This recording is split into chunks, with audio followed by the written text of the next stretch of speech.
to chat.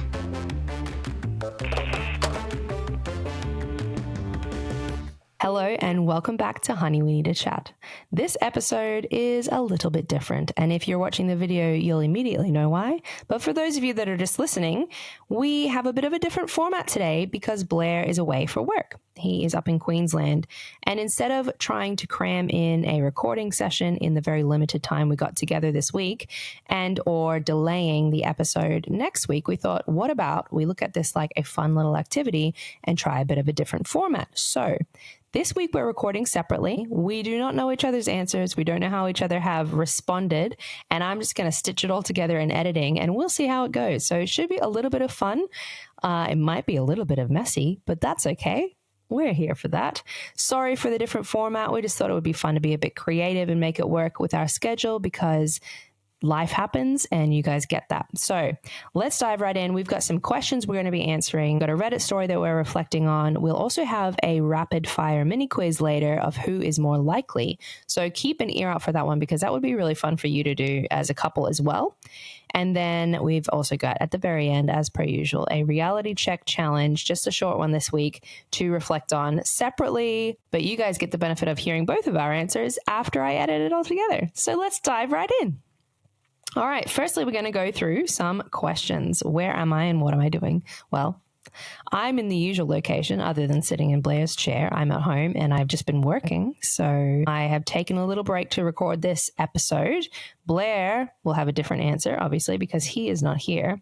But it's been all right. It hasn't been too bad solo parenting. I've actually had quite a bit of help from my mother-in-law, which is amazing. She's helping again tonight with some babysitting. For the most part, it's really good. It's just when everyone needs something at the same time that is pretty exhausting. And I'm not very good at self-discipline in terms of getting to bed on time. So when Blair is not here, I become a bit of a loose cannon and I stay up way too late and then I have the consequences of that the next morning. So that is probably the most chaotic or worst part of it. The only other thing, I do walk around a little bit like a zombie when I walk around like a zombie when I've been parenting in general, when I get to like rehearsal for my show or if I go out to the shops and I'm suddenly engaging with other people other than just my children or my husband. I do walk around like a little bit of a zombie, but it's probably tenfold when Blair's not here and my brain's just like so full of stuff that I need to be doing. So my little funny chaotic moment of the day is that, I did not go to bed early. And when I say early, I mean I didn't go to bed until it was early. Sorry, babe. Hey guys, I am currently on a work trip. I flew up here into Rockhampton on, what was it? I think it was Wednesday. I flew here, early Wednesday morning, flew up here just for we had a progress report meeting, fun stuff with our project happening up here with the organisation I work for, Dad's Group, the non-profit organisation. And then today we had a big networking collaboration meeting with all the different organisations in this region, talking about how we can work together better, but also how can we have a greater impact together or even individually and sort of navigating through some of the challenges that we're having. For all of us, right, in this mental health space, the biggest challenge that we all find is engaging dads, right? We want to support dads because we know that the more supported dads are, the greater support the family gets. So the importance of dads getting support and encouraged and equipped and all of that sort of stuff is it's just really important. But for example, a stat that we talk about is 1 in 10 dads suffer from postnatal depression. Now, majority of people don't know dads can get postnatal depression. And of those 1 in 10 dads, 56% of them don't go seeking help and support. And so, that's a big thing. It's not even just unique to us as an organization, it's to all organizations. Supporting dads is really hard because it's not dads, sorry, it's men. Supporting men in the mental health space is very hard because there's a lot of stigma around support for guys. There's another stats that we looked at about how high percentage of men see getting help and support as a sign of weakness. And then with that comes pride and all that sort of thing. It's just really sad because I know for myself when I'm, trying to figure stuff out and I can make no sense of things and I make things worse. It's just a very isolating and difficult situation. But now that I'm in this place where, I do get help, I've seen counselors and stuff before. I'm a part of my dad's group and and so forth. Like, I've just seen the benefits of that support. And I don't, my story, my struggles are not unique to myself. And so, yeah, seeing that from other people has been really fantastic. It's hard. I always find it very hard to go away for work. I'm really tired. Some great stuff's happening. It's exciting in the work front, what's happening. But, I always just get this sense of guilt whenever having to leave the family and things. So it's not really chaotic, wouldn't be the right word, I would say, but it's difficult. I don't enjoy leaving the family to go away for work. All right. The next one is 3 things I appreciate about you, Blair, today. So today I went to the shops after I dropped the kids at school. I had to get some clothes for our baby, who is actually 2 today, which is really exciting, except for the fact that Blair's not here. And when I was walking out of one of the shops, somebody came out of a shop ahead of me, and he kind of had the same body, what is it called? Demeanor? That's not the word I'm trying to say, but the way that he held his body as gait as Blair. And all of a sudden when I saw it, I was like, oh, I miss Blair. So that's one thing I appreciate about him. Just being here. It's something I appreciate about him. Another thing is he is so good at maintaining the house and doing stuff with the kids. I've been making lunches for the kids, obviously, in the mornings, and that has actually become his job for the last, I don't know how many months, maybe 6 months now. So just having to think about things like getting the lunches done is just another task when you're trying to get all the kids out the door for school. And it's stuff like that when he's not here, not finally, because I do appreciate it at the time, but I can really feel the absence of the stuff that he just naturally does that isn't super easy to notice at the time. So things like getting dinner ready, things like, him just being able to put one or more of the children down so that I can put one or more of the children down and we don't have to do the whole task ourselves. The dishes piled up very quickly. So that was it too.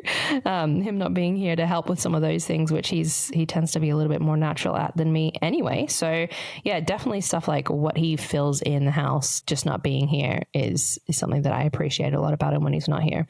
And then the other one, which I already alluded to, is the rhythms that he brings. I do not like going to bed.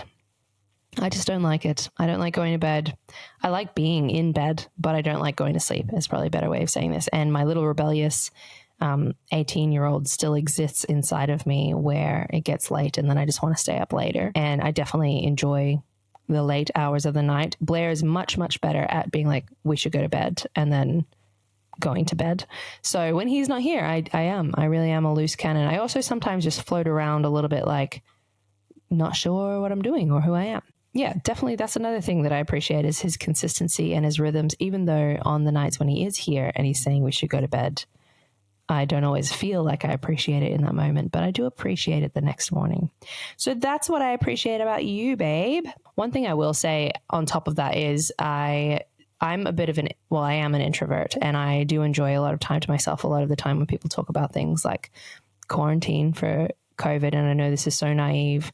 I remember being like 14 days in a hotel room by myself. Yes, please. And I would go loopy if I did that. But the idea of it sounds really good. And every now and then I hear these stories of people doing things on their own and I'm like, yes, please. Or, Mother's Day treat for me is that Blair sends me out of the house to go do something by myself. And that's just who I tend to be. But when he's not here, I do realize how much I rely on that consistent presence around me. And I do get a little bit loopy. Like I do start talking to myself. And sometimes I walk around the house and do weird things. So like just weird facial expressions, or I don't even want to dive too much more into that because all my respect from you guys will go right out the window. But yes, I definitely miss when he's not here, his presence and the grounding that comes with that. So I love you, baby. So now we've got a choose your own big question segment. So I don't know which one Blair will have responded to, but I'm choosing the question, what's something you wish you were better at right now? Something that I wish I was better at right now. It's a big answer, and it's kind of hard to explain, but definitely something that I have been working on in terms of my mental health over my whole life, but especially the last 6 months to a year, is recognizing some of the stuff that goes on for me. And I have definitely alluded to it on the podcast before, but I really wish I was better at setting aside some of the weight that I carry inside. I was having a little reflection moment the other night, actually, while Blair was gone. And I just was like, sometimes I just have this glimpse of lightness and joy and, freedom, or like just fun, just light joyfulness. Sometimes like there'll be a moment that just is injected into me for whatever reason, whether something fun has happened, good has happened, or it's just one of those moments where you're like, oh, look at my family. Like I experienced that. And when I experience that lightness inside is when I'm really aware of the heaviness that I carry all the time. And I really am determined to figure out a way to be carrying myself and the things around me a lot lighter than I do, because it's not, when heavy things happen, you're going to be stressed or overwhelmed, anxious, whatever you want to say with that. But it's not just that. It's not just when something heavy and big is going on. It's often when there's nothing. If you look on paper, it doesn't look like anything should be weighing that heavily, but I just allow these little things to weigh really heavily. And then unfortunately, that trickles out into my family. I'm very aware that influences how I act with my kids or with Blair, influences the vibe of the house, influences my priorities and my motivation. And I also just really believe that we are called to and allowed to enjoy joy regardless of circumstances. And that's part of our Christian faith is that element, but also just in general, I believe that. And I am trying to work on getting that without having to wait for those special, really special little glimmers. I think they call it glimmer moments where you're like, oh, I want that more often. And I want the heaviness much less often.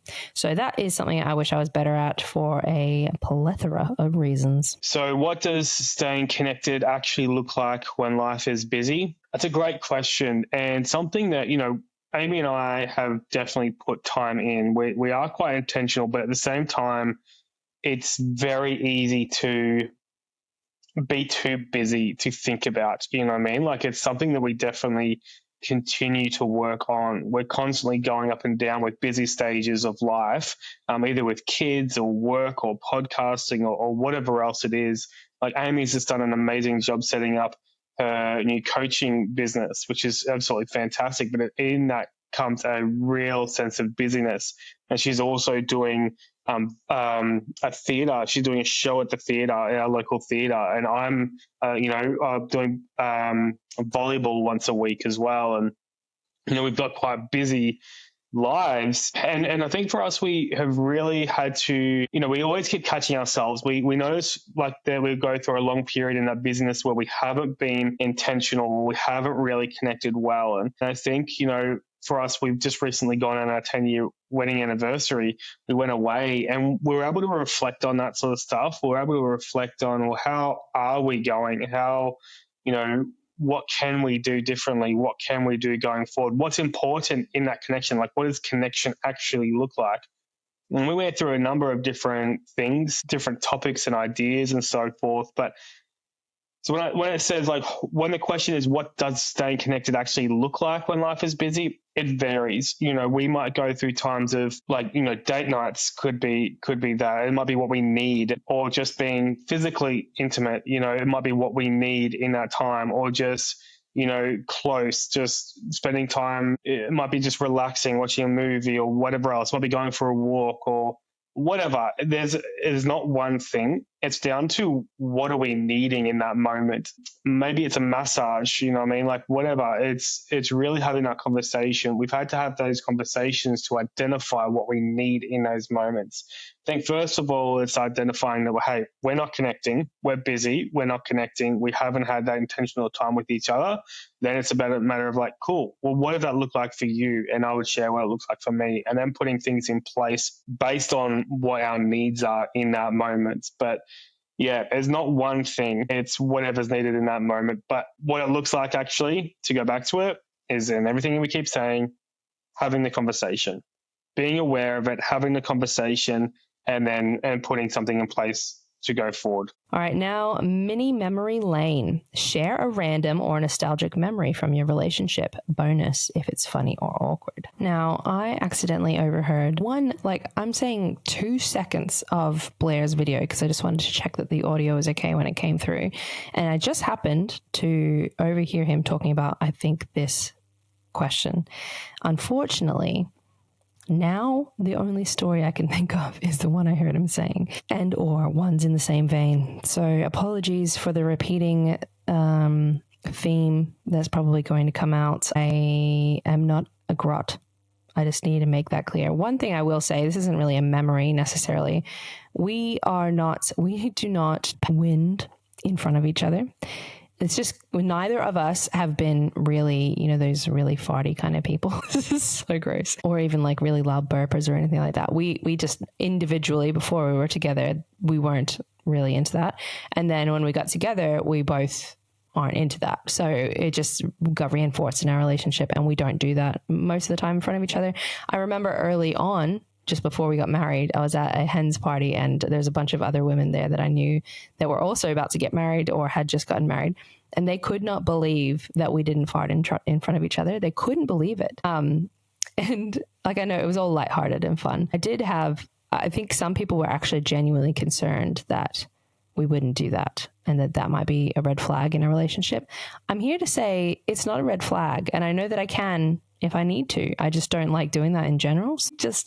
Anyway, if you think it's a red flag, that's fine. And to those that are really comfortable in front of each other, I love that for you guys. I love that for you guys, genuinely. I think it's very beautiful. It's not a lack of comfort necessarily. It's just something that we're not into.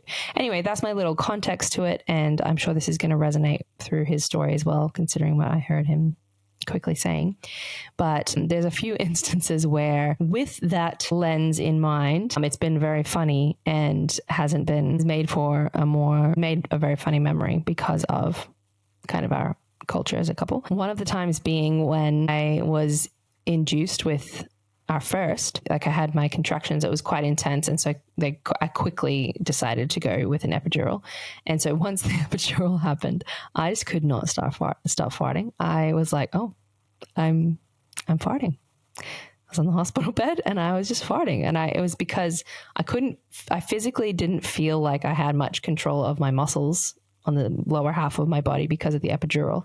And there was just a lot of gas and stuff going on in my stomach. And so I was just sitting there with Blair and our student midwife and all the other midwives that were coming in, doctors that were coming in. And I just had to kind of laugh about it because, I couldn't hold that in. So there's that. There's a few other stories. I'm sure Blair will be sharing one of them. Another thing, actually, another memory on that day where we were in the hospital having our son, our first child, I was addicted to the gas. The gas was my lifeline. I loved it so much. I've never, ever done anything that has made me feel like the gas has made me feel. I'll just put it that way. And so when I was on the gas, partially because of the pain relief it gave me, but also just the trip that it gave me, I was living my best life. And then I was very scared about the idea of getting an epidural. So when I did agree to it, I demanded that I be allowed to continue sucking on that gas while they did it. Now, knowing what I know, because I've now had 4 cesareans and 4 spinal blocks and plus that epidural, I now know how much you need to sit still. But at the time, I didn't realize how difficult someone high on gas would be to get them to sit still. And so poor Blair was sitting there holding me as still as he possibly could as this lady was giving me the epidural. And I just was off in la la land. And in my mind, I literally was picturing this. There was this little tubby doctor cartoon person that had bounced into my little cartoon world and was this like cranky little doctor giving me an epidural. And I was off with the fairies, but Blair was having to hold my back very, very still while they put this into my spine. So that was also funny because I wasn't just like feeling good. I was having full on stories playing out in my mind of these little cartoon characters, and I didn't have to read the consequences of it. He did. So he was there holding me and keeping me safe. Thank you again, babe. Another thing I'm appreciative of. Many memory lanes. Share a random or nostalgic memory from your relationship. Bonus if it's funny or awkward. I remember early on when Amy and I were saying that, and Amy, feel free to cut this out if this is too embarrassing for you. But I remember early on, Amy and I, we went to the drive-in movies. I think we were dating at the time. We went to the drive-in movies. Can't remember what we were watching. And anyway, we parked the car. It's a lovely, beautiful night. Like I'm falling for this girl. She's absolutely amazing. And then next minute, I realized during the movie she's falling asleep. I'm like, all right, well that's rude, but whatever. No, I didn't care. I don't remember what movie it was, so it wasn't that impactful. but she fell asleep. And I'm still watching the movie. The next minute, just out of nowhere, she just freaks out. She wakes up, freaks out, opens the door. I thought she was going to go running out the door, but she doesn't. She's just like, oh, she's just woken up all of a sudden, realized she's just freaked out. We're laughing and stuff. I'm like, oh, man, she just must have, had a weird dream and woken up and nearly ran out the door. And it wasn't until maybe years later that Amy actually told me that she farted in her sleep and she woke up, freaked out that it was going to smell bad. So she quickly wanted to open the door so it wouldn't smell stinky out the car. It didn't. I had zero idea and I thought she just had a crazy dream. So, yeah, that's it. My wife's a farter. All right. So moving on to rapid fire mini quiz. Who is more likely? So I'm going to rapid fire through these things and say who I believe is more likely to do these things. Okay. Who is most likely to forget an anniversary? I feel like it depends. If it's an anniversary to me, like one of my marriage anniversaries, I feel like Amy's more unlikely to forget. And I feel like I've had a good track record of remembering our anniversary. If it's anything else, though, like other people's birthdays or whatever else, it's never me. I'm trash. I'm terrible at it. I can't remember things. Blair is more likely to forget an anniversary. He doesn't, mostly, but he is more likely to do that. Put systems in place because I know I'll forget. So I just have a lot of systems around things like that keep it on the top of my mind. But he is more likely to forget it, I believe. Who is more likely to cry during a movie? Blair is more likely to cry during a movie. I actually feel like I'm a little bit cold-hearted. He cried at our wedding. It was beautiful. And I didn't. He cries at the thought of a lot of things that I don't. Partially because I protect myself. So if I start to feel too emotional, sometimes I just shut that part off. And then also because, I don't know, I have a different way of empathy to him, and he feels things. I'm very emotional, but he feels things very differently to me. And so he is, I think, more likely to cry in a movie. It's a hard one. I don't know. I think most likely Amy, but it wouldn't surprise me if she says me. Who is more likely to make the first move after an argument? I'm assuming this means first move for like saying sorry. I think it's 50-50. I think, actually, no, probably me, because I'm probably the one that's in the wrong in the argument. So I'm like, yeah, you're right. My bad. I don't know who. I don't know. I think both of us would. It depends on the argument, and it depends over like when it is, who started it, what it was, and what our circumstances are. But we both do eventually. Who is more likely to overpack for a weekend away? And that would be me. That is definitely Amy. Amy would overpack for the weekend away. I would underpack. I would forget things. So I don't know what's worse. I don't know if overpacking or underpacking is worse, but no, Amy absolutely overpacks. There's nothing else to say about that. Actually, that's not true. Amy never takes the appropriate clothing. She's either too cold or too hot. She never dresses appropriately. Who is more likely to text "I love you" randomly? Probably also me, but not in a bitter way. I think he would do it as well. He's just not on his phone as much. We both throughout the day randomly say "I love you" in person. So it's probably the text element that makes it more likely that I would be doing it. Amy would be the first one to text that. Who's more likely to stay up late? I mean, none of us need to answer this question because we've just heard it in the episode, but it is me. Amy. She's a night owl. Ridiculous. When we first got together, she was like, man, she would easily stay up till 1, 2, 3 in the morning. And well, I was bricklaying at the time. I was a tradie. So I got up early, like sometimes 4 a.m. or earlier. And it was hard. It was hard. Who is more likely to forget where they put their keys? And that is Blair, 1,000%. And this is a bitter one because we have a key hook. Just again, I have built my systems to relieve myself of stress because I have experienced being like, where is it? I've got no idea. But his keys, his sunnies, his wallet often are on repeat. Where is this? Where is this? Sometimes even his phone. Actually, a lot of the time, even his phone. Amy, 100. No, I'm joking. That is 100% me. I always do this. I always put things down. My sunglasses, wallet, keys, hats. I've got a place for them all, but I never put them there. I don't know why. I know there's a lot of pointing the fingers here and like tusking. I know. I need to get better. Okay, who is more likely to start a deep conversation 5 minutes before bedtime? That is me. That was one of the things we had to adjust to when we were early married because I was like, we're in bed. We're just like, the lights are off. So your brain just starts to like think. And I'm like, what deep conversation can we have? And he's already like half asleep. Once he's in bed, he's ready for bed. And when he's tired, you probably seen it in some of our episodes, but you can see that his brain's just like in sleep mode. So I would bring up these deep things, especially early on when I would finally, it's like I finally had the courage to bring up the thing that was upsetting me or the thing I thought was upsetting him. And then I'd bring it up and it was an important conversation and it was at bedtime. And that was never helpful. So once I figured that out, things have been a lot better. And he tried. He really does try when that happens to engage with it. But he also just physically has difficulties with that. Amy, it's a problem. All right, last one is, who is more likely to bail on social plans to stay home and chill? I'm going to say Blair again. He's become more and more of a homebody introvert over the years, and social plans take a lot from him when he's already really tired. They actually have gone the opposite way and become more excited about social things. In saying that, though, there's not many times where a social plan gets canceled and I'm upset. Like, I think when you've got kids and when you're an older adult, like you're not older, but old, when you're not a young adult, you've got kids, you're working, there's these things that just mean that any free time you have is such a blessing. And I feel like that just kind of has this disclaimer over it. Anytime anything gets canceled, I'm like, you know what? That's fine. I'm just going to watch my show, or I'm going to get done the 500 things that I wanted to get done. So I think it's probably more likely to be Blair at this stage, but I think both of us are in the same boat. Look, I mean, like we would be both on same of wanting to do that. Actually doing that, maybe me. And that's changed quite a lot since becoming a parent, because I was like such a social butterfly. Like I'm like always wanting to be out, always wanting to be with people. Amy might want to bail, but she would actually stick to it, where I would more likely, and I don't think I've done it. I can't remember the last time I've done that, but I think I'd be more likely to do it.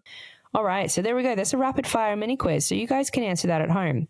Who's more likely to forget an anniversary? Who's more likely to cry during a movie? Who is more likely to make the first move after an argument? Who's more likely to overpack for a weekend away? Who's more likely to say, I love you in a text randomly? Who's more likely to stay up late? Who's more likely to forget where they put their keys? Who's more likely to start a deep conversation 5 minutes before bedtime? And who is more likely to bail on social plans and stay home and chill? Now we're going to dive into a Reddit story reflection. So first I'm going to read the story and then I'm just going to give some thoughts on it. So this is titled, Is it weird to not miss your partner when they leave? My partner is gone, like he is right now. I don't really miss him and I'm feeling a little guilty about it. I don't even care that much to have long talks with him. Just quick catch-ups are enough for me. I remember I used to pine over my partners if they were on a trip and call them and text them constantly. With my current partner, I'm enjoying being alone and being able to make whatever I want for food, sleep on my schedule, crochet and watch my own shows and just be alone. I feel like I should miss him, but I honestly don't. This was not written by me, babe, just in case you thought that, because I also crochet and I also like being on my own. So is it weird to not miss your partner when they leave? I don't think it's weird to not miss. I think it comes down to the definition of what missing is. Would it be weird to be happy and have no emotional connection to the fact that your partner's gone? Maybe a little bit weird. I miss Blair when he's gone. Like I said in my earlier reflections, I saw someone today that for a second, it just made me think it was him and it wasn't. And that's when I have the moments of like, oh my gosh, I miss Blair.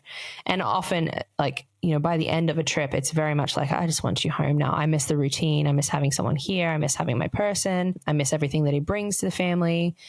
So I do miss those things. For me, a lot of my things like this, missing things, missing people, grieving, a lot of that is very logical and sits in my head rather than in my emotions. Whereas I think some people feel things really physically like that. And I just don't, for whatever reason. It's the same with our kids when we go away and we haven't had them around. I miss them logically and I know I miss them emotionally. But if I'm honest, I don't feel this deep craving for them that I think some other people experience. I would after more than 3 days, I'm sure that I would be feeling that. And especially if something's gone wrong, like when we went away to New Zealand, our baby got sick and I really struggled being away when that was happening. But I am okay at knowing that I'm going back to them and I don't have that like deep drive all the time to be with them when I'm gone. And I think it's the same with Blair. Like I really love having him here and I would always prefer to have him here, but I also appreciate time to myself. And so when he is gone, I don't necessarily walk around in a big ball of missing him or this kind of like dependency. I would have when I was younger. And I did when I was younger. And I wonder if there's something to be said for aging. And like I said earlier, like just becoming a bit more established as an adult. You've got work, you've got routines, you like get deeper and deeper into the sacrificing side of relationships or the effort side of relationships. So like as a mother, a lot of my relationship is a lot of work with my kids because I am completely responsible for them. I love them and they're so life-giving, but I also can see the side of it being when you can finally, you've got a little moment to be like, oh, I can choose what I want to eat. That's one of my favorite things when Blair goes away is being like, I'm going to choose what I want to eat. Unfortunately, right now I'm on a strict diet, so I can't really just eat whatever I want, but I get to pick. We've got different tastes in food. We've got different taste in bedtimes. We've got different tastes in what we watch. We've also got similarities, overlaps, and that's where we normally exist. But I think when he's gone, it's like that's the moment that I can kind of have that time to myself. And so I don't think that in and of itself, this story sounds like it's weird. I don't think it's not surprising to me that she might be experiencing something different with this partner than she did with her partners from when she was younger. And I think that's got more to do probably with the life stage that you're in. I think what would be weird is if you prefer to be alone. And I think what would be weird is if you never missed them. Like if they're gone for more than a week and you didn't have the thought of, I just want you back. It would maybe make me question some stuff more if that's the case. But if they're gone for a short trip and you're just enjoying that time to yourself without feeling this pang of like, oh, I should want them here, I don't think that's necessarily concerning. It's the outworking of it and it's the deeper meaning of it for yourself. And there's nothing we can say about somebody else's story. But just from my own personal experience, I resonate with enjoying this time to myself and being responsible for my own schedule. I'm curious to see what Blair said in his. Yeah, I mean, obviously we have zero context to the rest of their relationship from what all we've got is what she's written here.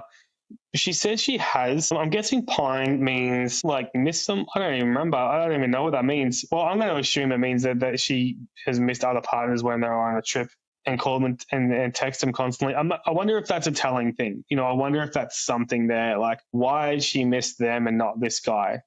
I have no idea if they're like been dating for a long time or whatever else. I have no idea of any of that. I think that it's a bit weird. I find it a bit weird that she doesn't miss him at all.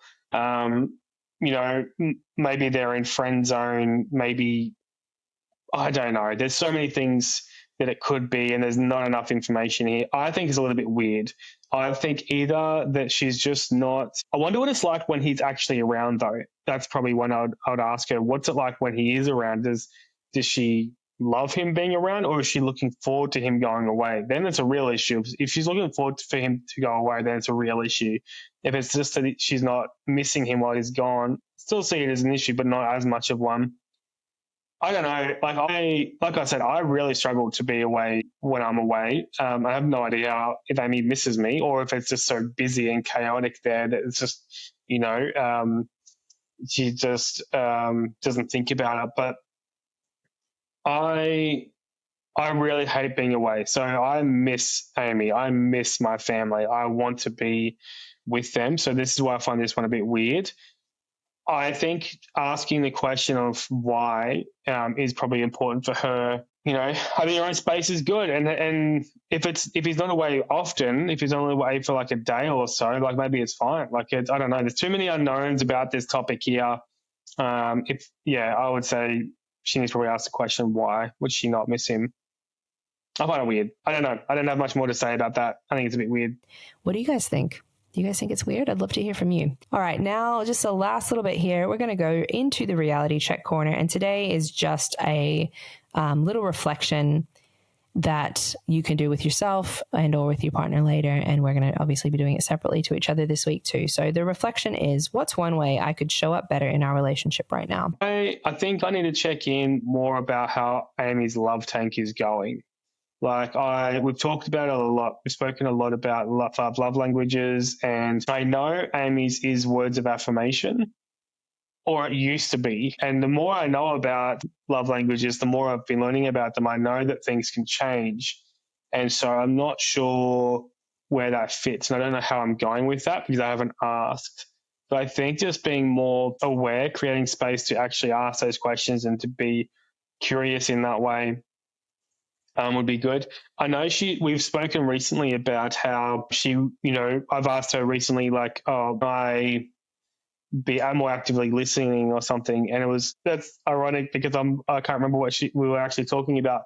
But I remember she was saying about, asking more questions about her interests. And so even though they're not my interests, but being curious about hers was something that she would like more of. And I feel like I've been trying to do that, but I don't know how I'm going. And that's something that I'd like to improve. Like, I want to know how I'm going. So she's mentioned that she wants me to show more interest in her interests. Cool. I've been trying to do that. Now, is that clear to Amy that I've been trying to do that? Or is that me just assuming that I'm on the right path? You know what I mean? We haven't spoken about it again since. So I want to know. I want to know how I'm going with that. And I think that's something I definitely want to increase in my intentionality on. I think something that I could do better is being more thankful and more verbally appreciative of Blair, but also just even mentally taking that time, setting aside that time to notice what I appreciate about him. Like the exercise earlier in this episode, I think is really helpful. And we can find ourselves in routines and rhythms that we just go without doing that stuff unless you're prompted. And so I think, having time where I'm intentional about just taking a few extra seconds to look at him and appreciate him, or noticing what he does and then verbalizing that too where appropriate as well, so that my attitude is an attitude of thankfulness and my approach to him is an approach of thankfulness, because there's always going to be things to nitpick about your situation or your family or your partner, but there's also things to appreciate about them. And if you can appreciate that, if that can be your default to be appreciating, then the nitpicky things won't feel so big. Well, guys, I know this is a bit of a weird episode, and I just want to say thank you so much for sticking to the end. This has just been one of those ones we wanted to give you a little bit more insight into our lives and to who we are, and a little bit of our journey as we're trying to, we're wanting to be here on the podcast, and we wanted to be here on YouTube and all the socials. But we also have jobs, and we're passionate about our jobs. There's more to us than just what you see on each episode. So we wanted to give you a little glimpse of that. We want to thank you so much for being here. We want to challenge you and encourage you. Do that rapid fire question. It's actually fun to try and think through our partners, and it actually makes me giggle, going through that. So check it out. Try that out with your partners, and even ask yourself the question as well with this reality check corner. What's one way that you could show up better in your relationship right now? We would love to hear from you. So send us an email. Let us know what's one way that you would like to do better in your relationship right now. All right, guys, thanks so much for being with us. I hope you enjoyed this random little Honey We Need to Chat corner. We'd love to hear your responses to the Reddit story, the reality check corner, and the rapid fire mini quiz if you're keen. Thanks, guys. I'll catch you next week. Good chat. Bye.